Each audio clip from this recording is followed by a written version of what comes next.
Authorized police records. Factual video evidence. Raw enforcement. This is Bodycam incident reports. Tuesday, 6:30 a.m. The interstate highway cutting through the dense pine forests of North Carolina was slick with morning dew. The early commuter traffic was light, consisting mostly of commercial trucks and locals heading toward the massive military installation 30 miles down the road. Driving smoothly in the right lane was Samuel Barrett. At 50 years old, Samuel was a sharply built black man with a close-shaved head and a posture that remained perfectly rigid even while sitting in traffic.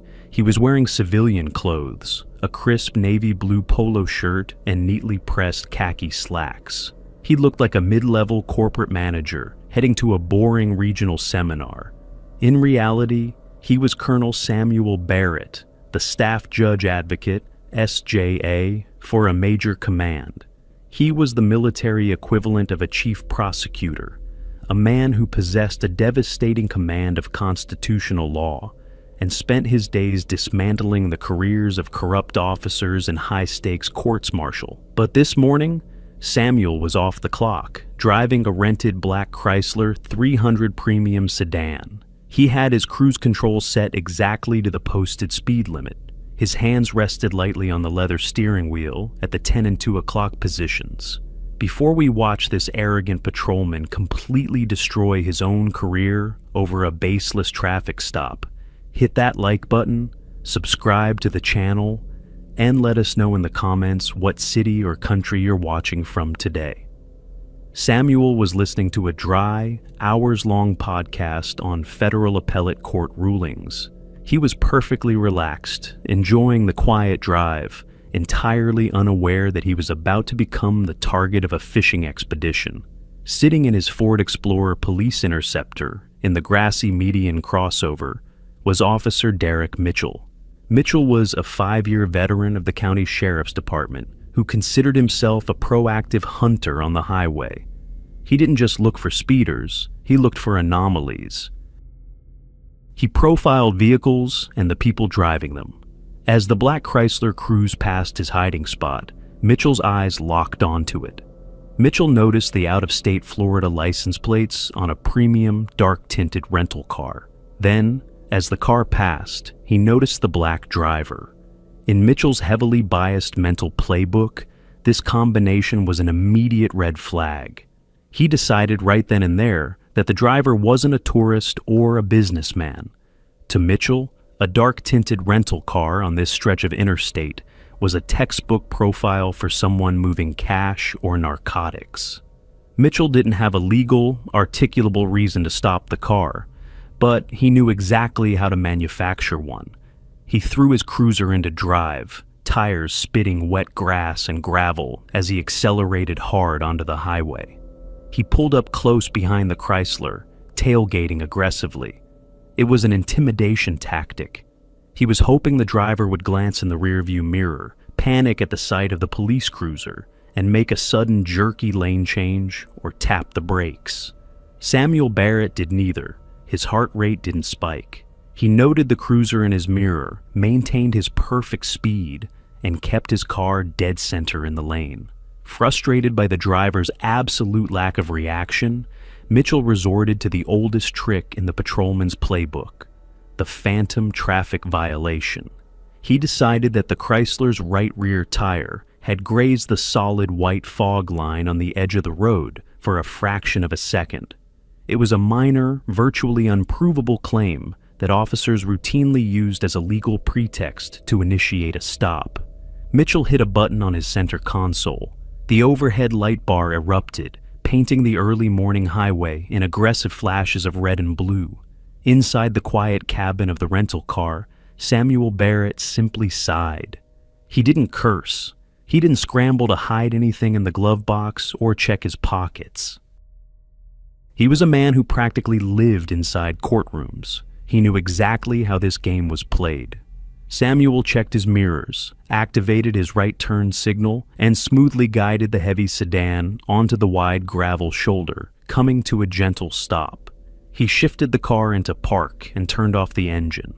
With practiced, deliberate movements, Samuel rolled down all 4 windows of the vehicle to remove any perceived blind spots for the approaching officer. Finally, he placed both of his empty hands flat on the very top of the steering wheel, remaining in absolute chilling silence as he waited for Officer Mitchell to make his approach. The heavy thud of the police cruiser's door echoed sharply across the quiet, pine-lined highway.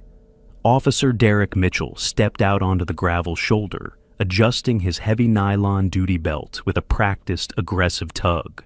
As he walked toward the black Chrysler 300, he reached out and firmly pressed his hand against the vehicle's rear taillight, leaving a smudge of a fingerprint, a standard law enforcement procedure designed to prove he was at the vehicle in case the stop went violent.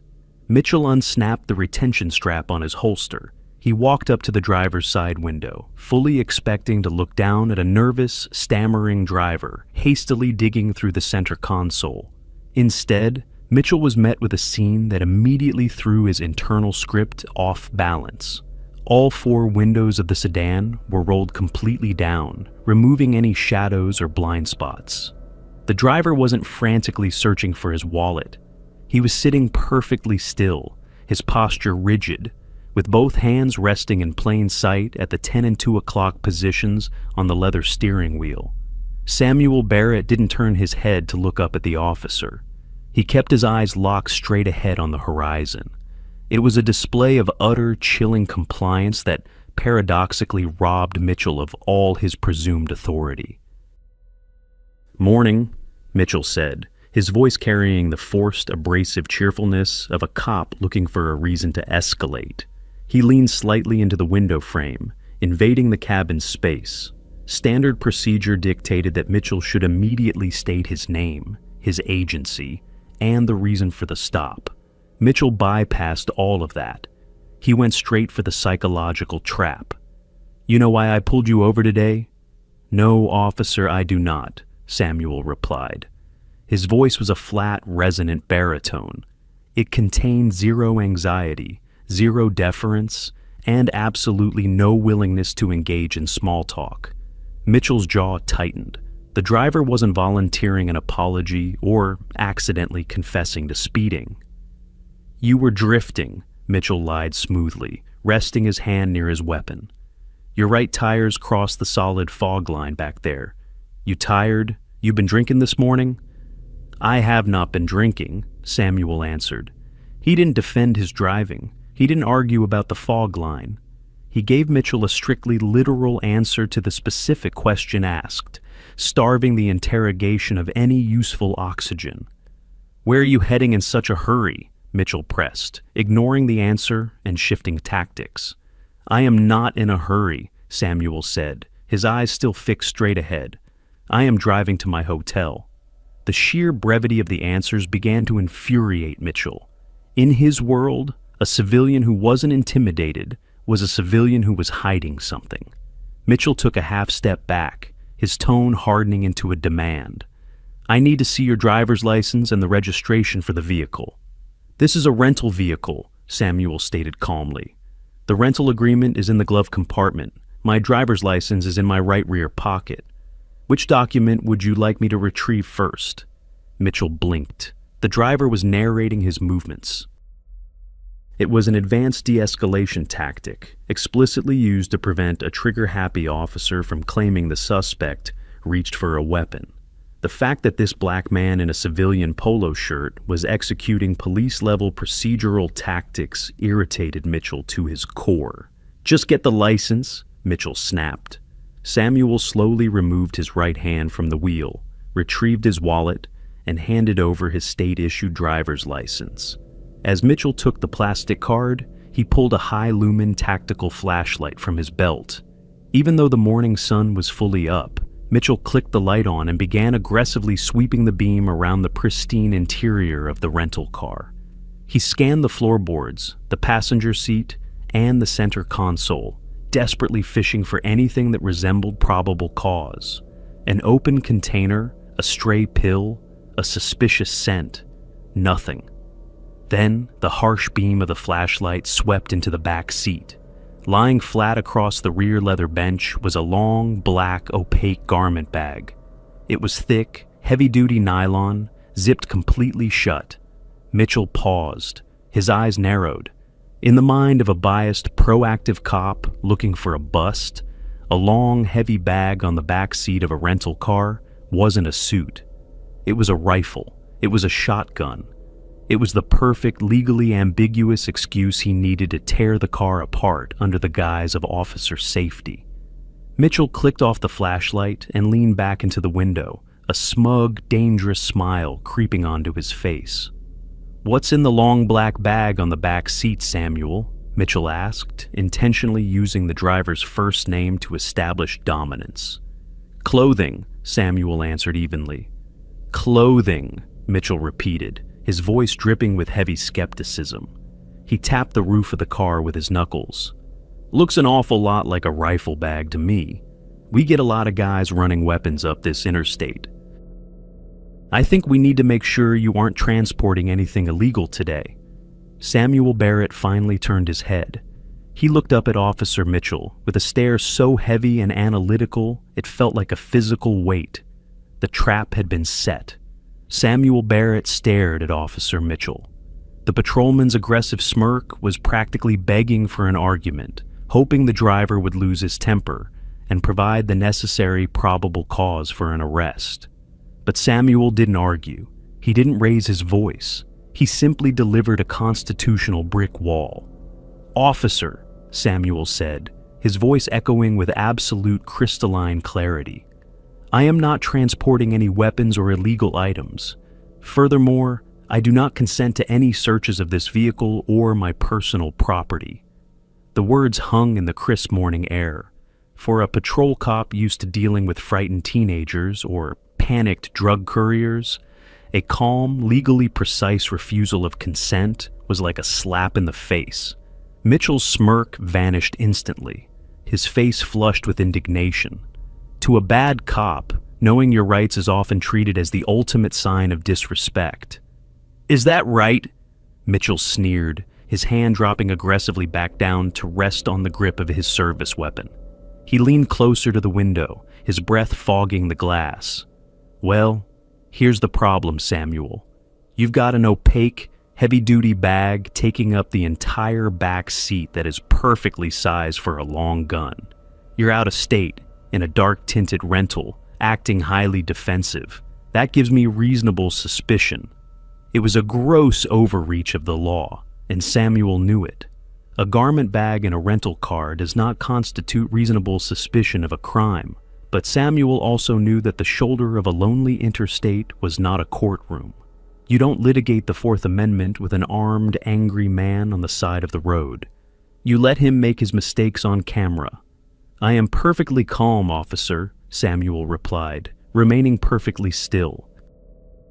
"And my denial of consent is not defensive. It is my constitutional right." "Save the law degree for the judge, buddy," Mitchell snapped, his patience entirely exhausted. He took a step back from the door and pointed a rigid finger at Samuel. "I can't verify what's in that bag, and I'm not taking a bullet today because you want to play games. For my safety and for yours, you are currently being detained. Unbuckle your seatbelt with your left hand, open the door with your right, and step out of the vehicle. Legally, under Pennsylvania versus Mims, an officer has the right to order a driver out of the vehicle during a lawful traffic stop." Samuel knew the case law backward and forward. He did not hesitate. With slow, highly telegraphed movements, Samuel unclicked his seatbelt, popped the door handle, and stepped out onto the gravel shoulder. Even out of the car, Samuel towered slightly over Mitchell. He stood with the perfect, rigid posture of a military officer at attention. "Turn around and face the car. Put your hands behind your back," Mitchell barked, pulling his metal handcuffs from his tactical belt. Samuel didn't ask if he was under arrest. He didn't demand a supervisor. He silently turned around, placed his hands behind his back, and laced his fingers together. Mitchell grabbed Samuel's wrists with unnecessary force, jerking his arms upward before snapping the cold steel cuffs tightly around his wrists. He He locked the ratchets with a sharp, metallic click-click.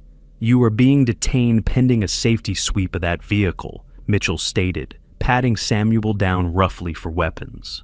Finding nothing but a cell phone and hotel keys, Mitchell grabbed Samuel by the bicep and marched him toward the front hood of the police cruiser, forcing him to stand directly in front of the dashboard camera. "Don't move," Mitchell ordered. Samuel stood perfectly still, the cold steel biting into his wrists. He looked straight into the lens of the police cruiser's dash cam, his expression an emotionless mask. He had just been unlawfully detained, based on a fabricated traffic violation and a blatant misapplication of this officer safety doctrine. Mitchell turned his back on Samuel and walked eagerly toward the open door of the black Chrysler. The officer thought he was about to make the drug or weapon bust of his career. He had absolutely no idea he was about to unzip a legal nightmare that would completely destroy his life. Samuel Barrett stood perfectly still in front of the Ford Explorer, the morning sun glinting off the polished steel handcuffs binding his wrists.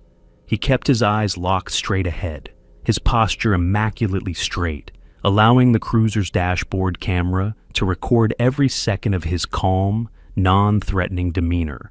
He was an officer of the law, a military prosecutor who had spent his adult life upholding the Constitution, and he was currently experiencing its blatant violation firsthand. 30 feet away, Officer Derek Mitchell was practically vibrating with adrenaline and manufactured authority. He walked to the rear passenger door of the black Chrysler 300, his hand resting on his holstered weapon. He pulled the door handle, breaking the threshold of the vehicle.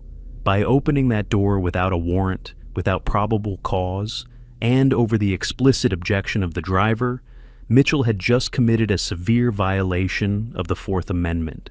He was gambling his entire career on the flimsy officer safety pretext, a gamble that required him to find a weapon inside that bag to justify the illegal intrusion. Mitchell leaned into the pristine leather interior of the rental car. He reached across the back seat and grabbed the heavy black nylon garment bag. His thick fingers squeezed the material, expecting to feel the rigid steel barrel of a shotgun or the hard plastic of a rifle stock. Instead, he felt the soft, yielding structure of heavy fabric and a wooden hanger. A cold, uncomfortable prickle of doubt hit the back of Mitchell's neck, but his ego pushed him forward. He yanked the bag closer to the door, grabbed the heavy brass zipper at the bottom, and pulled it forcefully upward, splitting the opaque nylon wide open. Mitchell peered inside, his tactical flashlight illuminating the contents. There was no rifle. There were no bundles of cash. There were no vacuum-sealed bags of narcotics. Hanging inside the garment bag, pressed to absolute razor-sharp perfection, was a United States Army Service uniform. The dark blue tunic was immaculate. The gold-braided bands on the sleeves indicated senior officer rank. Pinned precisely above the left breast pocket was a massive, heavy rack of military ribbons and commendations, topped with a combat action badge. Mitchell stopped breathing. The flashlight in his hand trembled slightly, its beam dancing across the polished brass and silver hardware of the uniform. His eyes drifted up to the epaulets on the shoulders. Pinned securely to the dark fabric were two heavy, sterling silver eagles. Colonel. A colonel was an 06, a remarkably high-ranking military officer. But it was the insignia pinned to the lapels of the tunic that caused the floor to completely drop out from under the patrolman's stomach. There, gleaming in the harsh beam of the flashlight, was a distinct, solid gold emblem. A cross sword and a feathered quill pen. Even a small-town patrol cop knew what that symbol meant. It was the insignia of the Judge Advocate General's Corps, the military's elite legal branch. Mitchell's brain violently misfired as the catastrophic reality of the situation crashed down on him. The man he had just racially profiled, illegally detained, aggressively handcuffed, and publicly humiliated on the side of the interstate wasn't a drug runner. He was a sitting colonel in the JAG Corps. He was a chief military prosecutor, a man who possessed a lethal, encyclopedic knowledge of criminal law and federal civil rights statutes. And Mitchell had just locked him in steel handcuffs in front of a rolling dash cam.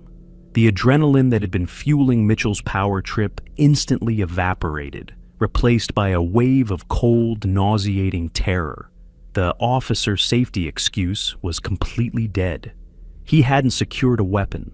He had illegally searched the personal effects of a senior federal military official. He had just stepped into the kind of civil rights violation that destroyed careers, a federal civil rights violation that the Department of Justice took very seriously. Mitchell slowly zipped the garment bag closed. His hands were shaking so badly he almost snagged the fabric. He backed out of the vehicle and gently pushed the car door shut, treating the door handle as if it were a live explosive. Slowly, Mitchell turned around and looked toward the front of his cruiser. Samuel Barrett was still standing there, staring directly into the lens of the dash cam, waiting. He hadn't moved an inch. He didn't need to. He had already won. Officer Derek Mitchell walked back toward the front of his police cruiser. His heavy tactical boots felt like they were made of lead. The arrogant chest-puff swagger he had displayed just 5 minutes earlier was completely gone, replaced by the pale, rigid posture of a man walking to his own execution. He stopped a few feet away from Samuel Barrett. Mitchell reached with trembling fingers toward his duty belt, pulling out his small metal handcuff key. He forced a weak, incredibly nervous smile onto his face, desperately trying to de-escalate the catastrophic trap he had just sprung on himself. "Look, Samuel, sir," Mitchell stammered, his voice entirely stripped of its previous authority. He took a hesitant step forward, holding up the key. "Looks like we had a little misunderstanding. I cleared the back seat. Everything looks good. I'm gonna take these cuffs off, give you a warning for the fog line, and let you get on your way." Mitchell reached out to unlock the steel bracelets. "Do not touch these handcuffs," Samuel Barrett commanded. He didn't yell. The volume of his deep baritone voice didn't rise a single decibel, but the absolute razor-sharp authority in his tone caused Mitchell to freeze mid-step, his hand hovering in the air. "You do not have my consent to remove these restraints, Officer Mitchell," Samuel stated, his eyes locked dead onto the terrified patrolman. He was acutely aware of the dash cam's microphone recording every syllable. "You detain me under the guise of officer safety. You then use that unlawful detention to bypass my explicit denial of consent and conduct a warrantless search of my vehicle. You are not going to sweep a civil rights violation under the rug with a verbal warning." Mitchell swallowed hard, his face turning a sickly shade of gray. "Sir, please. I was just doing my job. I made a mistake." "You made a deliberate choice," Samuel corrected him coldly. "Step back from me and call your watch commander to this location immediately. Do it now." For a second, Mitchell looked like he might argue, but the sheer, immovable presence of the military prosecutor crushed any remaining resistance. Defeated, Mitchell slowly stepped back, reached for the radio mic clipped to his shoulder, and requested a supervisor to his location. The next 12 minutes were an agonizing, silent purgatory for the patrolman. Samuel stood perfectly still in front of the cruiser, his hands bound behind his back, waiting. Mitchell paced nervously in the wet grass of the median, unable to make eye contact with the man he had profiled. Finally, a white SUV with supervisor markings pulled onto the gravel shoulder. Sergeant Miller, a seasoned 20-year veteran of the department, stepped out. He took one look at the tense scene, his pale, sweating patrolman pacing in the grass, and a sharply dressed, completely composed black man standing in handcuffs in front of the dash cam. "Mitchell, what the hell is going on here?" Sergeant Miller barked, walking briskly toward the cruiser. "Why is this man cuffed?" Before Mitchell could stammer out a lie, Samuel spoke. "Sergeant," Samuel said, his voice carrying clearly over the highway noise, "I am Colonel Samuel Barrett, Staff Judge Advocate. Your officer initiated a pretextual traffic stop, unlawfully detained me in handcuffs without reasonable articulable suspicion, and conducted a warrantless search of my rented vehicle against my explicit, recorded denial of consent. Sergeant Miller stopped in his tracks. He looked at Samuel, absorbing the military title and the flawless legal terminology. Then he whipped his head around to glare at Mitchell. The sheer panic in his patrolman's eyes confirmed every single word the colonel had just said. "Mitchell," the sergeant said, his voice dropping to a dangerous, terrifying whisper. "Did you search his car?" Mitchell opened his mouth, but no sound came out. He just gave a small, pathetic nod. Sergeant Miller closed his eyes for a brief second, realizing the department was about to be hit with a massive, indefensible lawsuit. He immediately walked up to Samuel, pulled his own handcuff key, and unlocked the steel restraints. "Colonel Barrett, I profoundly apologize for this," Sergeant Miller said quickly, taking the cuffs off. "This is not how this department operates." Samuel slowly brought his arms forward, rubbing his wrists. He didn't raise his voice. He didn't threaten them with violence. He simply delivered the procedural death blow. "Apologies do not amend constitutional violations, Sergeant," Samuel replied smoothly.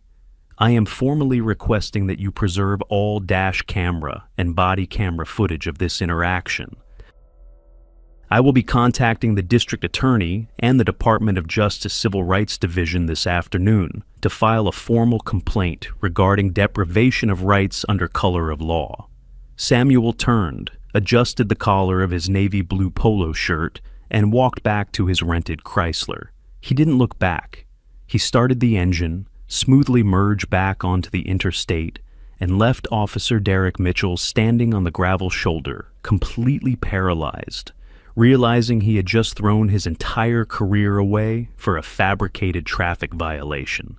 Talk about picking the absolute worst target for a power trip. Do you think Officer Mitchell deserved to lose his badge for this illegal search? Or should he get a second chance?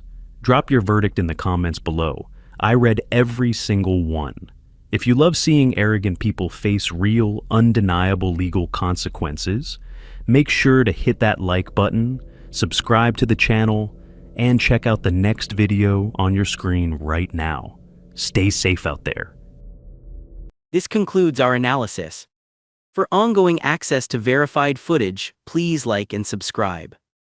Thank you for following Bodycam Incident Reports.